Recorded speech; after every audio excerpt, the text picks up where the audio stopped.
Everybody, welcome back to another video with Shifty's 49ers Talk. And in today's video, we are going to preview the preseason Week 1 matchup between the Denver Broncos and the San Francisco 49ers. There's a lot to talk about in this matchup, a lot of players that I will be keeping my eye on. Before we get into the actual video, though, quick announcement, I will not be streaming this preseason game. I will, however, be streaming the preseason game next Saturday against the Raiders. And of course, quick announcement, I've locked myself in. I'm absolutely streaming Week 1 against the Seattle Seahawks and Week 2 against the New Orleans Saints. So really looking forward to that. The season is regular season so close, but then we have preseason action and the 49ers are playing football tonight. So really exciting times. That's enough of that though. Let's get into the video, but first we're going to run the intro.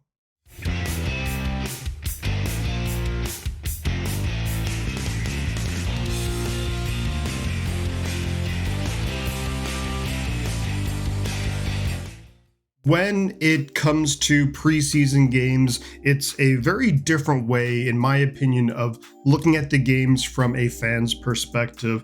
Do you want to win the game? Sure, it never hurts to win a preseason game. It also doesn't really mean a ton heading into the season. If we famously think back to the year the Detroit Lions went 0-16, they were actually undefeated in the preseason. So there's, things to take away from preseason games. And I think it's looking at, just general, are players getting the offense down? How is the defense gelling? How's the chemistry, the communication out there? You don't want anything like horrifically bad, like something that we saw last night with the Indianapolis Colts, where a free blitzer just comes in and wipes out Anthony Richardson. You don't want mental breakdowns like that when it comes to preseason games. There are a ton of individual players. I was going to limit it to just 5, but I think I'm just going to go through basically position by position of players who I'll be looking out for when it comes to this game. So I want to kick it off on the offensive side of the ball. And I think the quarterback I'm going to be looking at is Mac Jones. We brought him in free agency. We signed him to a 2-year deal. By all accounts so far in training camp, he's looked pretty solid. He actually has a pretty strong arm, but he's shown the ability to really grasp this offense. And Mac Jones has played with the New England Patriots, then went to the Jacksonville Jaguars, and overall I think he's a guy where he could be a very reliable backup. It's one of those things where if you think back to last season when Brandon Allen went in or Josh Dobbs, you kind of knew we weren't going to win those games. Mac Jones, I believe, gives us an opportunity to win those games if he does have to play for a game or two. And this is the first time we get to see Mac Jones, and he's going up against a really good Denver Broncos defense. Now, I think it is worth saying at this point, we don't really know how many starters are going to be out there, how much they're going to play. Players are going to be coming in and out of the lineups all night long, so it's going to be a little bit tricky just to really gauge where he's at. But I think preseason, it is a good opportunity. I expect Mac Jones to probably play about 2 quarters in tonight's game. Now if we move on to the running back room, and I can't imagine the 49ers will put McCaffrey out there. Then Isaac Guerendo is hurt, Jordan James is hurt. So some of the guys I'm looking for, Corey Kiner, undrafted free agent, someone who's turned some heads at training camp. I think he's a player to watch. You do have some veteran guys, Amir Abdullah, Patrick Taylor. We're somewhat familiar with those guys, throughout their career. Patrick Taylor last year with the 49ers. But Corey Kiner, he is the guy to look out for. With players hurt, there are opportunities for guys to make an impact, and he is going to be fighting for a spot on that 53-man roster. Now let's move over to the wide receiver position, and there's 3 guys here in particular that I'm going to be looking very closely at. Number 1, Ricky Pearsall. So far, as long as he's been out there practicing in training camp, he's looked phenomenal, really looking to make that, that second-year leap at the wide receiver position. Had a number of good plays in joint practice with the Denver Broncos yesterday. Another guy who's turning a lot of heads at training camp is Jordan Watkins. He also had a couple of big time plays against this really good Denver Broncos defense in the joint practices. And look, that 4.37 speed, can he finally bring that just speed element that I feel like this offense has been lacking? Some of the big things you want to look out for both of these guys, but I think in particular Watkins, is does he make any mental mistakes? Is he lining up correctly? Is he going in motion correctly? Is he, reading the calls, the routes and everything correctly, reading the defense correctly? Like, it's a lot to ask in a first preseason game for a rookie, but you want to see, how he does in this game, and does he progress through the next two preseason games. At tight end, Luke Farrell, that's the guy I'm looking at. Primarily brought in to be a blocker, hasn't really had all that much production in the receiving game. Could we try and bring that aspect to our offense? Could he be one of those guys? I think he will be. Maybe there's a situation where it's 3rd and 1 or 4th and 1. Brock Purdy fakes the handoff, and of all people, Luke Farrell maybe come out, on a drag route or something, and you dump it off to Luke Farrell where the defense is just not expecting him to make a catch. I could see that happen. Maybe misdirection plays where you get him the ball in space, again, just to catch defenses off guard. Be curious to see how he does in the receiving game, even though we know he primarily was brought here to be a good blocker.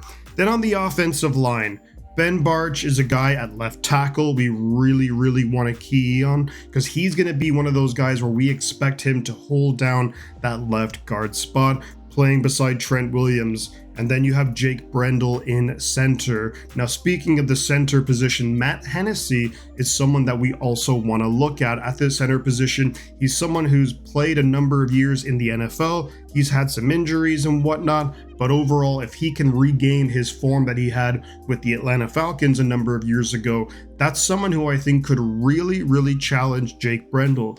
We know the coaching staff loves Brendel, Chris Forster, Shanahan. I think that they maybe are looking at it with rose-colored glasses. I don't think Brendel is as good as they think he is, but then again, who am I to question some of these guys?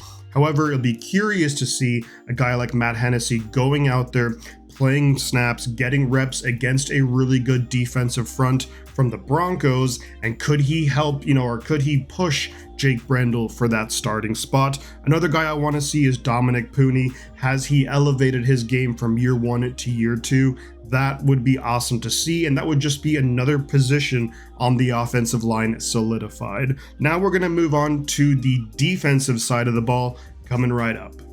On the defensive side of the ball, there are a lot of players to talk about and a lot of rookies to talk about. And let's not waste any time. Let's jump right into the defensive line. CJ West, Alfred Collins. Both of these guys are going to be expected to have a big impact in their rookie years. Alfred Collins, of course, drafted in the 2nd round, CJ West in the 4th round. We know CJ West exploded onto the scene his first day of padded practice. Alfred Collins is a guy who's been stacking good practice after good practice, kind of getting better consistently, each day after day after day, which you love to see.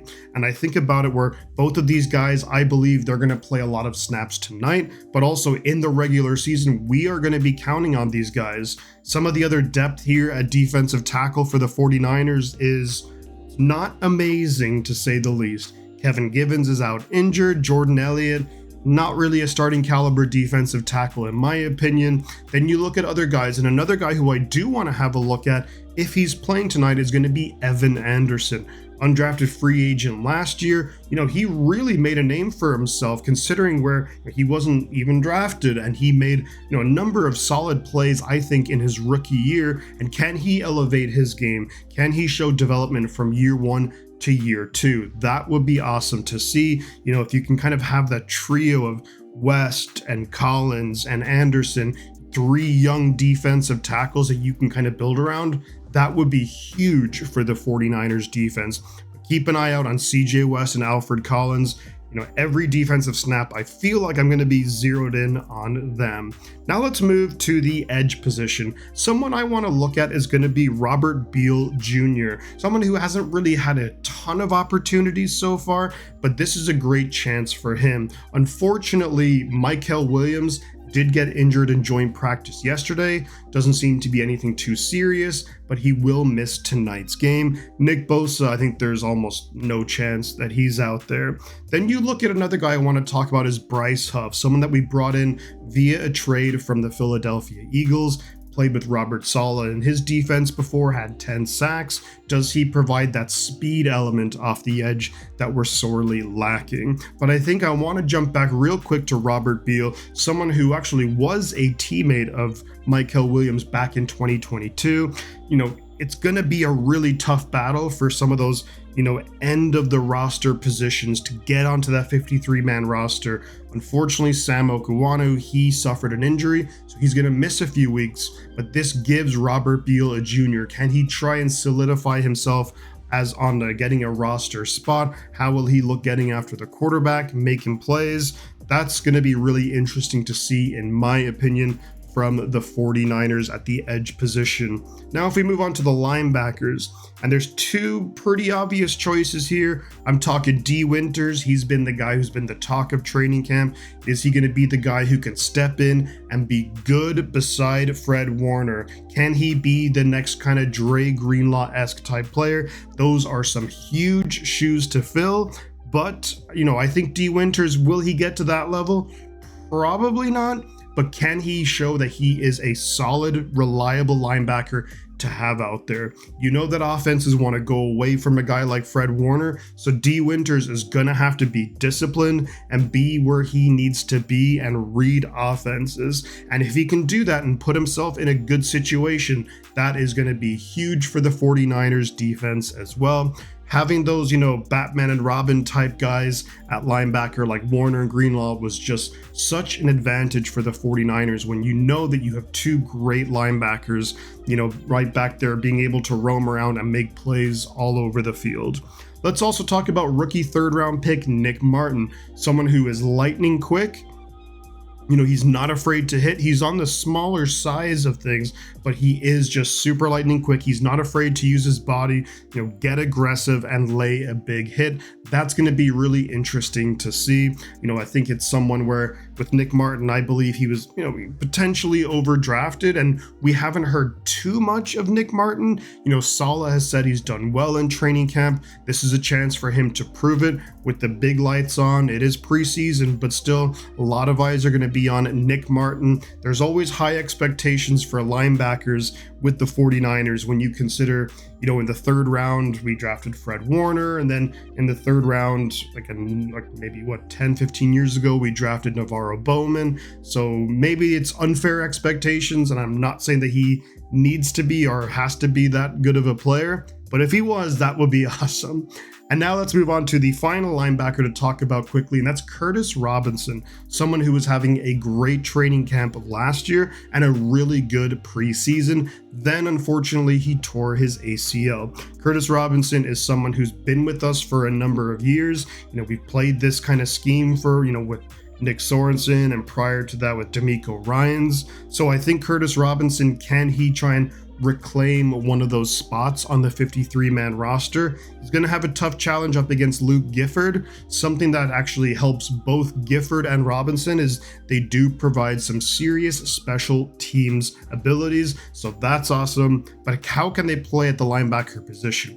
Should we have an injury or two during the season? Can they come in and basically not screw the game up is ideally what we be hoping for there. If we move on to the cornerback position, and this is really interesting because I think when healthy, this is a good room when you talk about Diamador Lenore and Renardo Green. Both of those guys are out injured and they're not playing. I don't think Lenore would play anyways in this game, but it is worth noting both guys have injuries that are going to keep them out maybe for another week or two. But the guy who's been maybe the talk of camp, Upton Stout, playing the nickelback position. He has been so good in training camp practices, made a number of plays against the Broncos yesterday at the joint practices, someone who I think we are really, really excited for as 49er fans, because when you look at your, somewhat base down defense or your nickel defense, if you have Lenore, Renardo Green, and then you have Upton Stout. Like, that is a really solid core, and young too. So that's really exciting for the 49ers. Some other guys, though, to keep an eye out. You have Dallas Flowers, Darrell Luter Jr., who's been with the team for a few years. Can he finally try and make an impact? So I feel like he's been one of those forgotten guys, drafted a couple years ago and just never really made his mark, had some injuries. Finally, rookie Jacob Robinson as well, someone who has made a couple of plays during training camp, gonna get some good opportunities and play plenty of snaps against the Broncos tonight. Now, finally, let's move on to the safety position. So we know that Malik Mustafa, he is out, and we don't know when he'll be back. I'm thinking probably sometime middle of the season. So the guys I want to see are Jason Pinnock, who's had, I think, some high moments in training camp, also had some low lights too, where you have seen a number of these like big completions from Brock Purdy to Pearsall, Demarcus Robinson, to Jordan Watkins, and it's like, who was in coverage? Well, Jason Pinnock. So how can he do when it comes to the game time situation? That'll be interesting to see. Richie Grant as well, another guy that we brought in free agency, someone who has started games in the NFL. Could he be a good veteran presence back there? Finally, I don't know if he's playing, but if he is, Marquise Siegel, that would be awesome to see, and maybe he plays a couple of different positions in the secondary. Finally, let's get into the special teams, and it's what we've all been waiting for, is Jake Moody.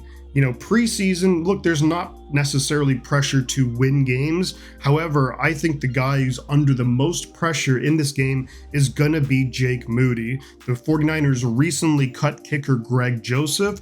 I don't think it's because they were like, Jake Moody won the competition.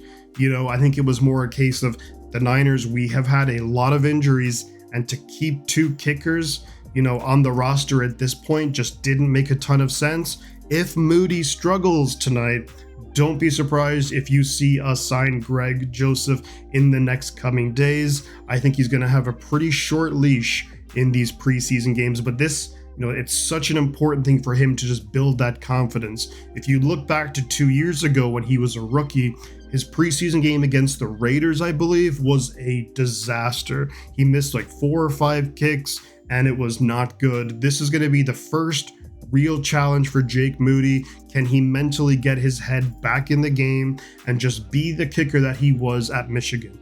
That's all we're asking for. He doesn't have to be prime Adam Vinatieri, just be a good kicker. That's all we need.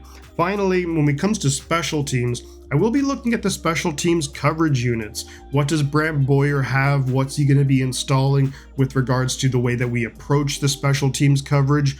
For me, last season, it was always just a circus. It was a clown show with special teams. It was the worst rated group in the NFL, the 49ers special teams. So if we can even get to being middle of the pack, that would be a huge improvement over what we saw last year.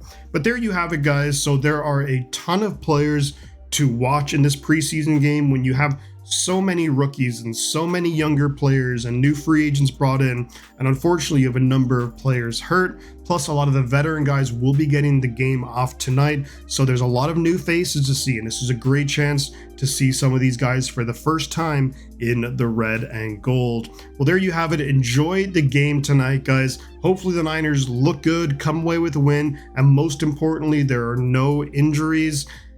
Let's pray to the football gods. But there you have it, guys. I'm going to leave you there. And before I go, though, I'm going to say 2 things. The butt counts, and I'll catch you guys on the flip side.